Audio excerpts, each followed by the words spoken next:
하나님의 말씀을 다 같이 한 목소리로 함께 봉독하겠습니다.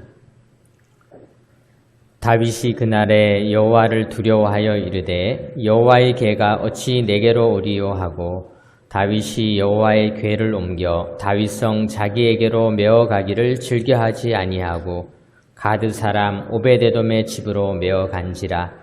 여호와의 궤가 가드 사람 오베데돔의 집에 석 달을 있었는데 여호와께서 오베데돔과 그의 온 집에 복을 주시니라. 아멘. 오늘도 우리 옆에 앉으신 분들, 앞에 앉으신 분들에게 먼저 인사 한번 나누겠습니다. 내 옆에 앉아주셔서 감사합니다. 이렇게 한번 해주세요. 내 옆에 앉아주셔서 감사드립니다. 네. 감사합니다. 2월은 준비의 달, 이렇게 이름을 붙여 보았습니다. 어제는 입춘이었습니다.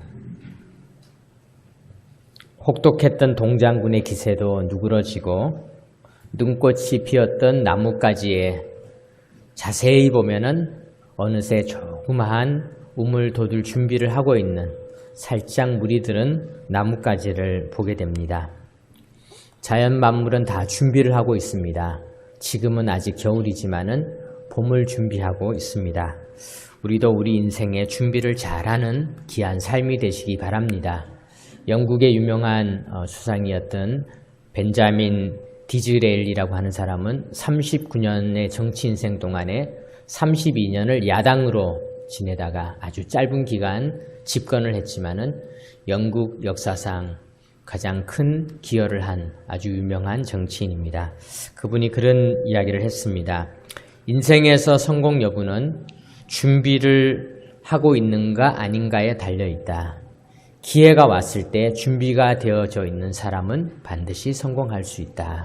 이렇게 말을 했습니다. 그렇습니다. 우리는 기회가 없다, 기회가 안 온다 이렇게 이야기를 많이 하고 있지만 사실은 그게 아니라 기회가 왔을 때 내가 준비되어져 있느냐 아니냐, 그것이 우리 인생의 성공을 좌우한다는 것입니다. 사람에게는 3번의 기회는 온다, 그런 말도 있지 않습니까? 하나님께서는 우리 인생에 기회를 주십니다. 문제는 우리가 주신 기회를 어떻게 활용하느냐, 우리가 준비되어져 있느냐가 중요하다는 것입니다. 우리 준비의 달 2월을 맞이하면서 옆에 있는 분에게 우리 한 번 더 인사를 나누겠습니다. 잘 준비합시다. 잘 준비합시다. 잘 준비합시다.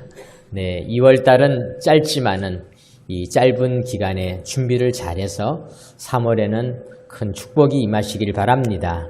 아이들이 2월달이 되면 새로운 학교에 갈 준비를 하듯이 우리들도 우리가 새로운 축복, 새로운 기회를 맞이할 준비를 2월달에 가방을 잘 챙기듯이, 준비물을 잘 챙기듯이 우리의 마음을 잘 챙겨서 특별히 하나님이 원하시는 준비를 하시기 바랍니다.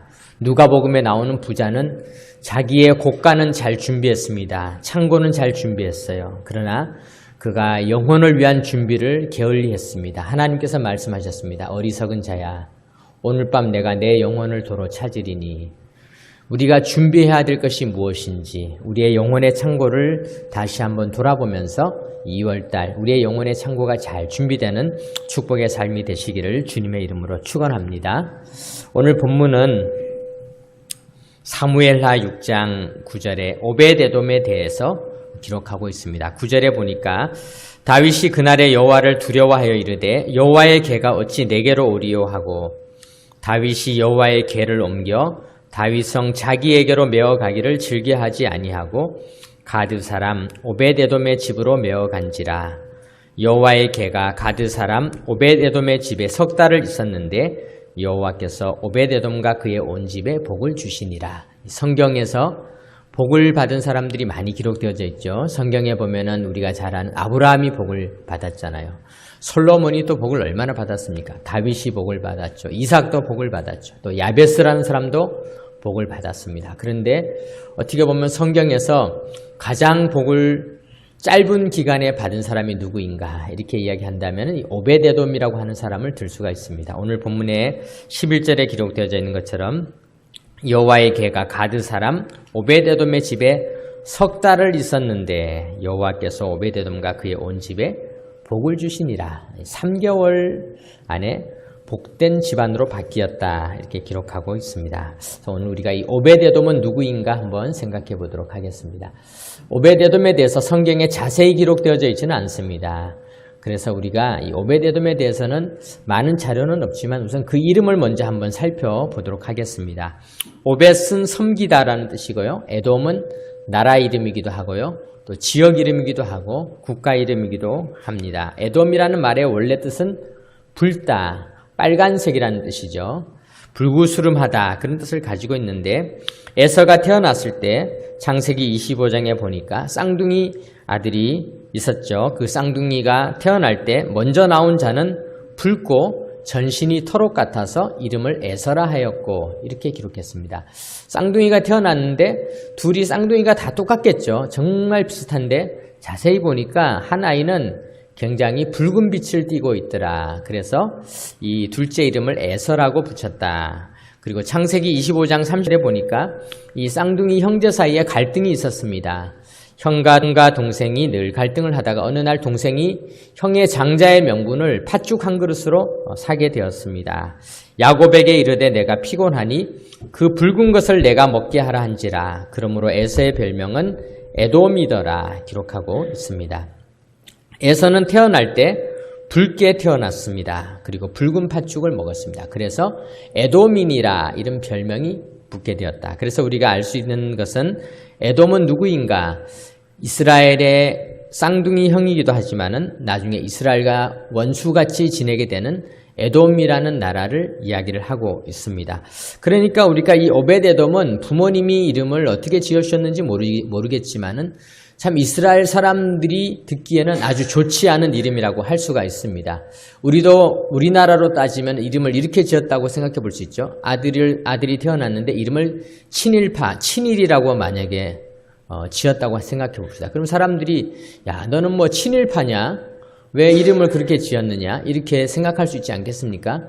이스라엘에게 일본과 같은 그런 사이가 가장 좋지 않은 나라가 에돔인데 오벳에돔이라고 지었다는 것은 뭐냐면은 에돔을 섬기는 자 그런 뜻이니까 얼마나 그 이름이 이스라엘 백성들이 듣기 싫어하는 이름이겠습니까?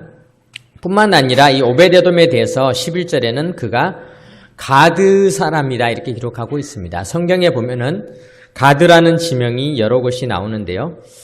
가드는 블레셋에 있는 5개의 성읍 중에 하나의 이름이기도 하고 단지파 가드림몬이라고 하는 곳을 줄여서 가드라고 하기도 합니다. 이 단지파의 가드림몬은 이스라엘의 제일 북쪽에 있는 그 이스라엘의 가장 국경 지역에 있는 그런 도시이고요. 가드는 블레셋의 도시라고 할 수 있습니다.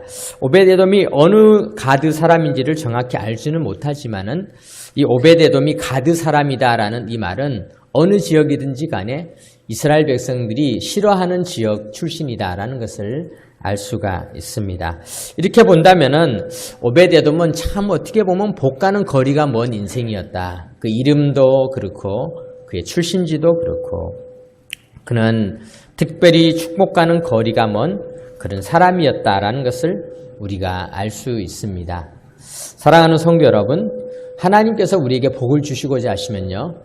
우리의 이름이 어떠하든지 외모가 어떠하든지 능력이 어떠하든지 가문이 어떠하든지 출신지가 어떠하든지 아무 상관이 없음을 믿으시기 바랍니다. 하나님은요. 하나님이 복을 주시고자 하시는 자에게 복을 주시는 것입니다. 심지어 오벳에돔, 에돔을 섬기는 자라는 이름을 가지고 있는 오벳에돔에게도 복을 주셨다는 사실을 생각할 때 우리도 충분히 복을 받을 수 있는 자임을 믿으시기 바랍니다. 오벳에돔은 어떤 복을 받았을까? 구약 성경을 이제 조금 더 살펴보면요. 오벳에돔은 오늘 본문에 보니까 오벳에돔의 집에 여호와의 궤가 머물러 있었다라고 기록하고 있는데요. 이 궤라는 것은 상자 아니겠습니까? 여호와의 궤는 다른 말로 말하면 법궤라고도 불리고 언약궤라고도 불렸던 이스라엘 백성들이 출애굽해서 시내산에서 하나님께서 율법을 주셨고 그 주신 율법 10계명의 그 돌판과 그리고 광야길에서 이스라엘 백성을 인도했던 대제사장 아론의 지팡이와 만나를 담은 항아리를 담은 하나님의 임재를 상징하는 상자입니다. 이스라엘 백성들은 이 법궤를 중심으로 늘 40년의 광야 생활을 다녔던 것을 성경은 기록하고 있습니다. 그래서 이스라엘 백성들은 광야길을 다 마치고 가나안 땅에 들어갈 때 요단강을 건널 때도 법궤를 제일 먼저 앞세우고 제사장들이 법궤를 어깨에 메고 요단강 넘실넘실 넘쳤습니다. 왜냐하면 그때는 강물이 제일 많이 불어있을 우기 시절이었기 때문이죠. 이스라엘 백성들이 이 강을 어떻게 건널까 고민하고 있을 때 제사장들이 법궤를 메고 그 강물에 들어가서 발목이 잠길 때 갑자기 요단강 물이 끊어지더니 이스라엘 백성들이 그 요단강을 무사히 건널 때까지 물이 멈추어졌던 그런 기사가 성경에 기록되어져 있습니다. 즉 법궤라는 것은 이스라엘 백성들이 나아가는 데 있어서 아주 중요한 하나님의 임재, 하나님의 능력을 상징하는 성물이라고 할 수가 있습니다. 그런데 이스라엘 백성들은요, 가나안 땅에 들어가서 그만 하나님의 규례와 계명을 잊어버렸습니다. 가나안 사람들이 믿는 우상을 숭배했습니다. 바알 아세라라고 하는 가나안 사람들의 신을 섬기기 시작했습니다. 그리고 가나안 사람들과 결혼하고 자식을 낳으며 하나님의 계명에서 점점 멀어져 가게 되었습니다. 사사기 시절에 이르러서 이스라엘 백성들은 결국 하나님의 징벌을 받아서 주변에 있는 국가들로부터 많은 고통을 겪게 되었습니다. 이러한 고통이 이어져 나가다가 마침내 엘리 제사장 시절에 이르러서는 이스라엘 백성들은 블레셋으로부터 너무나 많은 공격을 받았습니다. 아벡이라 그러는 곳에서 전투가 일어났습니다. 이 아벡이라는 곳에서 일어난 전투에 이스라엘 백성들이 나아갔다가 블레셋 사람에게 4,000명이 몰살당하는 그런 끔찍한 패배를 경험했습니다. 당황했던 사람들은 어떻게 우리가 이 위기를 극복할까 생각하다가 옛날에 요단강을 건넜을 때 법궤를 메고 갔던 것이 생각이 나서 그들은 뚱딴지같이 실로에 있는 법궤를 가지고 전쟁터에 가지고 오면은 혹시라도 승리할 것이다 라는 착각을 하고 하나님을 도구로 사용해 버린 것입니다. 사랑하는 성도 여러분, 우리 하나님은 도구가 아닙니다. 하나님은 우리를 사랑하시고 인격적으로 사랑하시는 분이십니다. 우리도 사람과 사람 사이의 관계를 도구로 사용한다면은 얼마나 기분이 나쁘겠습니까? 그런데 이스라엘 백성들은요, 하나님을 전쟁을 막는 방패나 부적처럼 여호와의 궤를 이용하려고 했던 것입니다. 여호와의 궤가 들어오자 처음에는 블레셋 사람들이 깜짝 놀라고 동요를 했지만은 오히려 그들이 더 힘을 내서 마침내 이스라엘 백성들은 그곳에서 크게 죽게 되고 법궤도 빼앗기게 되었는데요. 그로부터 그 법궤는 블레셋 사람들의 지경에서 7달 동안 이리저리 다니게 되었습니다.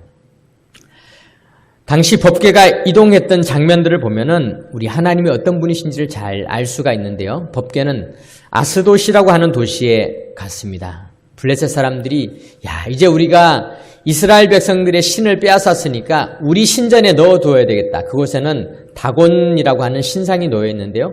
그 신상에다가 넣어두었습니다.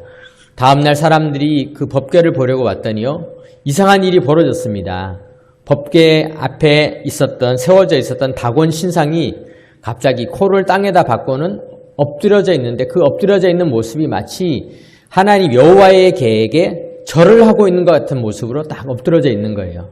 사람들이 굉장히 불길한 것이죠. 아니 이게 무슨 일이냐. 우리 신이 저 여호와의 궤에 절을 하고 있다니. 그래서 그들은 서둘러서 다곤 신상을 다시 잘 세우고 더 든든하게 고정을 해놓고 나아갔습니다. 다음날 그들이 또 신상에 들어와 봤더니요, 이번에는 그 다곤 신상이 머리가 부러지고 손목이 부러진 채 그 손목과 머리가 문지방에 떨어진 채 또 다곤 신상이 절을 하고 있는 것이었습니다. 몸뚱이만 남은 그 다곤 신상을 그들이 바라보면서는 충격에 빠졌습니다. 아니 도대체 무슨 일이 일어난 것인가. 그리고 나서 그들은 아스돗 사람들 사이에서 독한 종기, 전염병이 퍼져 있다는 소식을 듣게 되었고 수많은 사람들이 고통을 겪고 죽어가고 있는 참상을 경하게 되었습니다.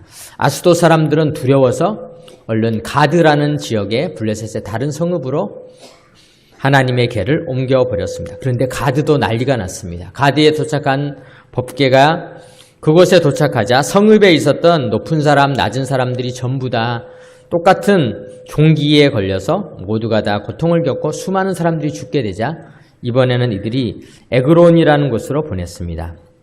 에그론 사람들은 이미 소문을 들었던 터라 우리는 더 이상 받을 수 없다라고 소요를 하고, 그리고 나서 그들이 항의를 했지만 에그론에서도 역시 많은 사람들이 죽게 되는 처참한 사고가 발생하게 된 것입니다. 마침내 블레셋 지역의 지도자들이 다 모여서 회의를 했습니다. 우리가 이것을 어떻게 처리해야 되겠는가? 우리가 이 문제를 어떻게 해결해야 되겠는가? 그래서 그들은 지혜로운 자들, 또 점치는 자들을 다 불러내어서 회의를 했는데요. 그들이 그 회의 결과 우리가 이 하나님의 궤를 이스라엘에게 도로 돌려보내는데 그냥 돌려보내지 말고 속건제라는 제사를 지내고 새 수레에다가 이 궤를 싣고 가되, 이 궤를 끌고 가는 송아지는 젖을 막 내고 있는, 송아지를 막 낳아서 이 어미소가 젖이 아직도 많이 날 수 있는 그런 어미소를 앞에다가 2마리를 메워서 그 수레를 끌고 가지들은 집에다 가두어 놓자. 그러면은 대부분의 젖소들은 어떻게 하겠습니까? 아직 젖먹이 아기가 있으니까 어미소는 송아지에게로 돌아가려고 할 것입니다. 그런데 만약에 하나님이 살아계시다면은 그 어미소가 송아지에게로 돌아가지 않고 이스라엘 쪽으로 걸어간다면은 진짜 하나님이 살아계신 거고, 그렇지 않다면은 우리에게 일어난 이 재앙은 그냥 우연히 일어난 일이다라고 생각하고 그들이 마침내 암소 2마리를 멍에를 메워서 하나님의 궤를 싣고 가게 되었습니다. 그리고는 국경을 따라가면서 블레셋 사람들이 지켜보았는데요. 놀라운 일이 일어난 것이죠. 이 어미소가 눈물을 흘리고 울면서 가는데요. 2마리가 조금 더 미동도 하지 않은 채 앞을 바라보면서 송아지들이 우는 그 울음소리를 다 멀리한 채 그 어미가 슬픈 빛을 띠고는 이스라엘을 향하여서 끝없이 수레를 끌고 가는 것을 보게 되었습니다. 마침내 블레셋 사람들은 하나님이 살아계시구나, 우리가 하나님의 궤를 함부로 다루어서는 안 되겠구나라는 것을 깨닫게 되었습니다. 그래서 그 법궤가 벳세메스라는 지역에 가서 그곳에서 이스라엘 백성들이 그 벳세메스 지역에 있다가 기럇야림이라는 곳으로 법궤를 보내게 되었던 것입니다. 그리고 나서 세월이 20년 정도가 지났습니다. 왜냐하면 당시에 이스라엘에는 사무엘 시절을 지나면서 사울 왕이 되고 또 사울이 다윗을 쫓아다니면서 20년 동안에 극심한 국가적인 혼란이 있었기 때문에 기럇야림이라는 곳에서 하나님의 궤는 많은 사람들이 알지도 못한 채 그 관심에서 벗어난 채 머물러 있게 되었던 것입니다. 마침내 다윗이 왕이 되었습니다. 다윗이 왕이 되어서 처음 했던 일이 바로 이 하나님의 궤를 모셔오는 일이었어요. 그래서 다윗은 하나님의 궤를 모셔오기 위해서 전국에서 3만 명의 지도자들을 선발을 했습니다. 이 3만 명의 지도자들이 하나님의 궤를 가져오기 위해서 다 모여서 기럇야림에 있는 아비나답의 집에서 법궤를 가져올 때 그들은 찬양대를 조직했습니다. 성경에 보면은 수금과 비파와 소금과 양금과 재금이라는 모든 악기들을 다 동원해서 이스라엘 백성들이 이제는 큰 잔치를 벌이면서 이제 우리 하나님의 궤를 모셔와서 우리의 신앙을 바로 세우자라고 생각을 했습니다. 그런데 문제가 또 일어났습니다. 하나님의 궤를 수레에 싣고 오는 도중에 갑자기 그 수레를 끌던 소가 비틀거리면서 발이 헛디뎌지게 되자 그것을 바라보고 있던 아비나답의 아들인 우사가 그 하나님의 궤를 바로잡으려고 손을 대었습니다. 그런데 그 우사가 손을 대는 순간 하나님께서 징벌을 내리셔서 우사가 그 자리에서 죽게 되는 사고가 일어난 것입니다. 다윗은 충격을 받았습니다. 다윗의 얼굴이 붉어졌다, 이렇게 성경은 기록하고 있습니다. 다윗은 하나님에 대한 마음은 있었고 열정은 있었지만은 아직도 하나님에 대한 지식이 없었던 것이죠. 그래서 그 궤를 수레에 실으면 안 되고 메어야 한다라는 말씀을 알지 못한 채 수레에 메고 오고, 또 민수기에 나와 있는 것과 같이 그런 성물은 만지지 말지니라는 말씀을 무시했기 때문에 우사가 죽음을 당했던 것입니다. 이런 연유로 인해서 하나님의 궤는 당시 다윗이 그 궤를 운반하는 길 가운데 있었던 근처에 오벳에돔의 집에 머물러서 3개월간을 머물러 있게 된 것입니다. 오벳에돔은 비록 본인이 원해서 개를 모신 것은 아니지만은 하나님의 개를 이 3개월간 억지로 모시게 되었는데, 그런데 하나님께서 그 3개월간 오벳에돔에게 큰 축복을 내리셨다, 이렇게 기록하고 있는 것입니다. 그렇다면 우리 오벳에돔이 받았던 축복이 무엇인지 우리 한번 살펴보도록 하겠습니다. 11절 말씀 보겠습니다. 11절에 이렇게 기록되어 있습니다. 여호와의 개가 가드 사람 오벳에돔의 집에 석 달을 있었는데 여호와께서 오벳에돔과 그의 온 집에 복을 주시니라. 이 똑같은 말씀이 역대상 13장 14절에는 이렇게 기록되어져 있습니다. 하나님의 개가 오벳에돔의 집에서 그의 가족과 함께 석 달을 있으니라. 그의 가족과 함께 석 달을 있으니라. 이렇게 표현이 되어져 있고요. 여호와께서 오벳에돔의 집과 그의 모든 소유에 복을 내리셨더라. 오벳에돔의 집과 그의 모든 소유에 복을 내리셨더라. 이렇게 기록이 되어져 있습니다.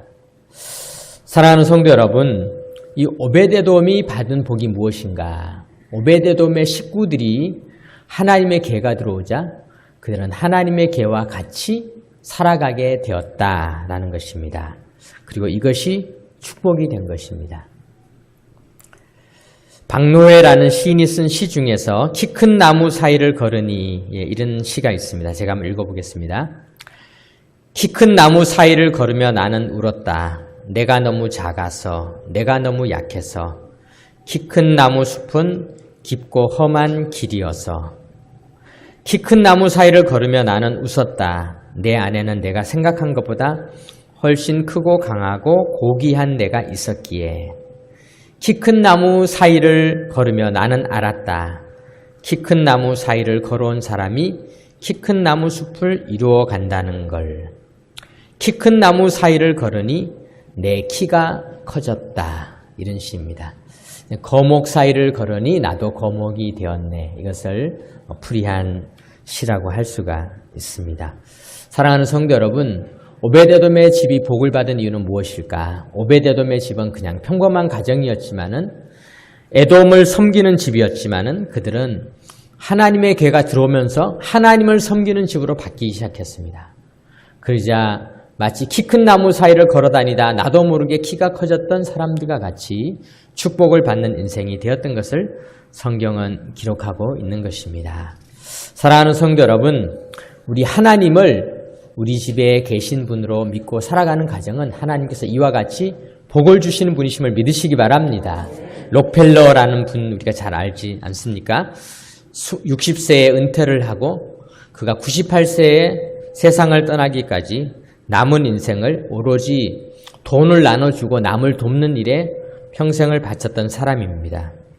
이 록펠러는 그 어머니의 유언대로 살았죠. 록펠러 어머니의 유언에 보면은 10가지 유언이 있습니다. 첫 번째가 하나님을 친아버지로 섬겨라. 록펠러 집안의 격언이죠. 록펠러 집안은, 우리 집에는 하나님이 아버지이다, 하나님이 함께 계신다라는 사실을 늘 기억했습니다. 사실 록펠러도 그렇게 부유한 집은 아니었다고 해요. 중학교 때 록펠러가 단체 사진을 찍을 때 내가 입은 옷이 너무 초라해서 앨범 사진을 안 찍었다는 그런 기록이 있습니다. 왜냐하면 다른 부유한 친구들은 옷을 잘 차려입었는데 자기가 입은 옷은 너무 초라해서 아예 단체 사진을 찍지 않을 만큼 록펠러의 집도 그렇게 훌륭한 집은 아니었습니다. 그러나 그가 어렸을 때부터 하나님을 친아버지로 섬기면서, 그리고 어머니의 유언대로 주머니에는 항상 11조를 준비해라 라는 그런 말씀대로 그가 늘 하나님을 섬기고 하나님 제일주의를 살아갔을 때 록펠러는 전 세계에 수많은 기여를 하는 그런 사람이 되었습니다. 오늘날도 뉴욕시는 수도요금을 일반인들은 내지 않습니다. 왜냐하면 록펠러가 그 인생에 자기가 수도시설을 다 갖추어주고 수도요금을 다 내버렸습니다. 그래서 록펠러 재단이 지금까지도 뉴욕시의 수도요금을 감당하고 있기 때문에 그렇습니다. 그 외에도 록펠러는요, 전 세계에 수많은 학교들, 자선단체들을 다 그들이 세웠습니다. 그가 세운 학교만 해도 종합대학이 12개, 단과대학이 12개고요. 또 그가 세운 학교 중에서 시카고 대학 같은 경우는 노벨상 수상자가 70명이나 배출되는 그런 놀라운 역사가 일어난 이유가 무엇이겠습니까? 그것은 록펠러의 인생이 바로 하나님이 우리 집에 계신다라는 사실을 기억하면서 살았기 때문에 가능했던 것입니다. 사랑하는 성도 여러분, 우리의 집에는 누가 계십니까? 우리 집의 가장은 누구이십니까? 하나님께서 우리 집에 계심을 믿으시기 바랍니다. 오베데돔은 하나님의 계를 모셨지만은 우리는 하나님을 모시고 있습니다. 하나님을 모시는 삶을 살아가시기 바랍니다. 오베데돔은 또 어떤 복을 받았는가? 오베데돔의 자녀에 대해서 성경은 이렇게 기록하고 있습니다. 역대상 26장에 보면요. 역대상 26장 6절에 보면 이렇게 기록하고 있습니다. 그의 아들 스마야도 두어 아들을 낳았으니 그들의 조상의 가문을 다스리는 자요 큰 용사라. 7절에 보니까 스마야의 아들들은 오드니와 르비엘과 오벳과 엘사밧이며 엘사밧의 형제 엘리후와 스마가는 능력이 있는 자이니 이들은 다 오베데돔의 62명의 자손들이었는데요. 그 중에서 가문을 다스리는 용사와 능력 있는 자들이 많이 나왔다 기록하고 있는 것입니다. 제가 이 오베데돔에 대한 그런 글을 이렇게 읽으면서요, 참 대단하다. 얼마 전에 저희 집도 명절이 되어서 우리 식구들이 모였습니다. 저도 6남매인데요. 6남매 식구들이 다 모이고 또 그 자식들이 또 모이고 또 자식의 자식이 모여서 우리가 그날 다 모이지는 못했지만 28명이 이렇게 모여서 명절을 지냈는데 참 전쟁을 치르는 것 같았어요. 사람이 너무 많구나. 세배를 하는데요. 세배를 받는 사람 절반, 하는 사람 절반이 양쪽으로 나누어서 이렇게 앉아서 세배를 받으며 덕담을 나누면서 참 우리 식구가 이렇게 많다니 그런 생각을 했습니다. 그런데 이 오베데돔의 집은 자녀가 62명이 번성을 했다. 제가 보면서 을 하게 되었습니다. 사랑하는 성도 여러분, 오베데돔이 이런 축복을 받았던 가장 중요한 비결이 하나 있습니다. 그것은 뭐냐면요. 오베데돔은 남들이 꺼리는 일을 했다는 것입니다. 당시에 하나님의 계를 모셔가는 것은 이스라엘의 왕인 다윗조차도 하지 않았습니다. 다윗도 계를 모셔가려고 하다가 우사가 죽는 것을 보고는 안 되겠다. 나는 못하겠다. 그리고는 길가에 있는 오베데돔의 집에 그냥 방치하다시피 했습니다. 그러나 오베데돔은 그 하나님의 계를 정성을 다해 모셨다는 것입니다. 이 세상에는 사람들이 꺼리는 일들이 많이 있습니다. 하고 싶지 않은 일들이 많이 있습니다. 교회 일도 하고 싶은 일이 있고요. 좀 하기 싫은 일이 있습니다. 또 때때로는 나와 맞지 않은 일을 내가 맡아야 할 때가 있습니다. 그러나 하나님께서는요, 꺼리는 일들 속에서도 축복을 다 심어 놓으신 것입니다. 어렸을 때 소풍을 가게 되면은 소풍에서 제일 재밌는 순간이 언제냐면, 물론 뭐 김밥을 먹고 사이다 병을 따서 마시고 계란을 까먹고 이런 것도 즐거운 일이지만요, 보물 찾기가 제일 재밌었어요. 보물 찾기가 어떤 겁니까? 옛날에는 선생님들이 쪽지에다가 거기다가 번호를 적고 시상을 적은 다음에 나뭇가지나 돌틈에다가 감춰 놓으면요, 우리는 나뭇가지나 돌틈을 다니면서 그 보물을 찾아가지고 오면은 그것을 가지고 가면 상품으로 바꿔주는 것이었죠. 정말 재밌었던 것이 이 보물찾기인데요. 하나님께서도 때때로 우리 인생 속에서 많은 보물을 감추어 놓으셨습니다. 하나님은 보물을 어디에 감추어 놓으셨을까? 저는 이 오베데돔을 보면서 우리가 이렇게 생각해 볼 수 있습니다. 하나님은 세상 사람들이 꺼리는 일, 싫어하는 일, 그러나 하나님께서 기뻐하시는 일 속에 보물을 감추어 놓으셨을 것이다. 지금도 우리나라에는 많은 사람들이 서로 내가 더 편하게 살기 위해서, 내가 더 즐겁게 살기 위해서, 또 심지어 교회 다니는 우리들조차도 더 편리하고 즐겁고 행복한 자리, 더 안락한 자리를 먼저 찾는 것이 우리의 일입니다. 옛날에 소망교회에 계시던 어느 장로님의 간증을 들었는데요. 그 소망교회가 큰 교회죠. 강남에 있는 아주 큰 교회인데, 우리 같이 이렇게 예배당이 그렇게 아담한 곳은 기둥이 필요 없는데, 예배당을 아주 크게 지은 곳은 중간중간에 기둥이 있어야 이 예배당을 크게 지을 수가 있습니다. 그런데 그 기둥 뒤쪽에 의자가 있는데요, 그 장로님이 매일 거기 앉으시는 거예요. 그래서 사람들이 오해를 했답니다. 저 장로님이 설교 시간에 목사님 눈을 펴서 주무시려고 저기 앉으신 게 아닌가. 그런데요, 참 그 자리가 불편해요. 왜냐하면 설교를 들을 때 몸을 이렇게 옆으로 돌려서 고개를 이렇게 빼야지 설교를 들을 수가 있는 그런 자리였어요. 그런데 나중에 그 장로님이 이제 은퇴를 하시면서 그런 말씀을 하셨어요.